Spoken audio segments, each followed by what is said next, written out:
bills making their way through the state legislature and involving LGBT legislation.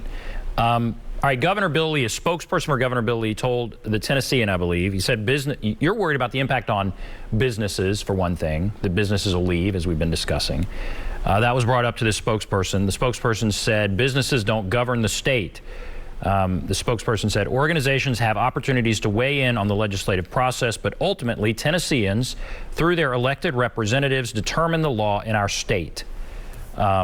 Now, that was something the spokesperson told the Tennessean. So what do you say to that?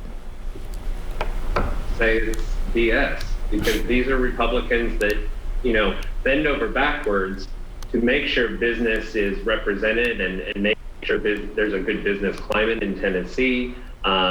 They are working with businesses, and then as soon as a business says something they don't like, they tell them to stay out of it. Not my constituents. I'm sorry, those businesses have employees that are voters in your district. Those businesses, those corporations are filled with people that are Tennesseans that live here. What I have just been shocked by is just the open hostility recently from Republicans towards the business community on a number of issues. Specifically here in Tennessee around this issue, where they're being told to shut up, they don't want to hear about it, don't talk to me about this issue, stay quiet. Because before, they'll listen to businesses on any other issue, but now it's like, no, I don't want to hear what you think about this.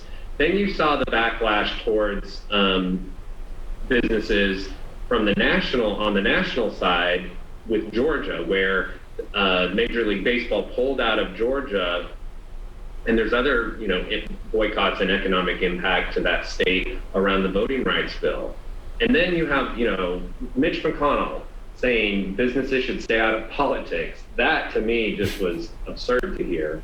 And so I ask, as a business organization, I'm asking my members, what are you going to do? Because they're clearly saying you don't matter anymore. They're not listening to you. They're disrespecting you in a number of ways.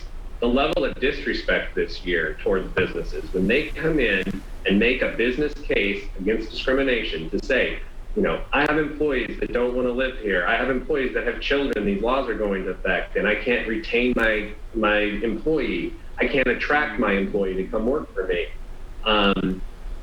We are going to have to move somewhere else to attract and retain the talent that we need. The tourism fallout, to say, don't do this because conventions won't come here, and the tourism industry has been hit so hard. This is the last thing we need to do, and it's a self-inflicted wound. And they're being told, no, I don't want to hear it. I'm not going to listen to that business impact. A lot of them say, who cares? It affects Nashville. Well, Nashville is a huge part of this state economy. And if you affect Nashville, it's going to have a trickle-down effect in your rural district.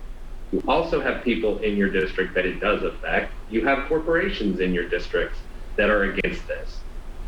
There are big corporations out in rural Tennessee that are against these bills. And I'm proud of many of them for making it very well known to their rural legislator that, hey, we're in your district, we have X amount of employees, they vote, and we're one of your biggest employers, and we're against this. So, part of the job of an elected official, though, is to kind of understand those that they represent, and they must feel like this plays well with many of the people they represent. So you're saying businesses are frustrated, they feel like they're not being listened to, but these lawmakers must feel like this is something that the majority of people in their district support. Is that right?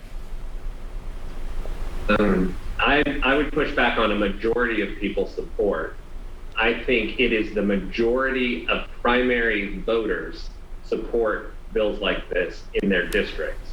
It is the extreme polarization in this country on both sides of the political spectrum that is, to me, destroying the country. We have got to have centrists. We have to work together. We can't say you're 100% with me or I'm 100% against you. There has to be compromise. Business has always led the way in that. Business still does all of that. And we need to get back to that in our politics. I'm afraid with businesses not being listened to and leading the way in that, that we are going to just continue to become more and more polarized as a state and as a country. Interesting. Yeah, it's primary. Right now, you have centrist Republicans that don't believe in this, that see the economic harm. They tell us, they say, I just wish it would go away. I wish they would just stop this stuff. But I can't vote against it. I can't say what I really believe because I'll be primary. Right. Now, I think there's some courage issues there to do what's right versus, you know, oh, I'm going to vote for it so I don't get primary. That's, to me, the issue. But that's why they go along with it. All right, we'll take a break. We'll come back for, I believe, one more segment with Joe Woolley. We'll be back right after this.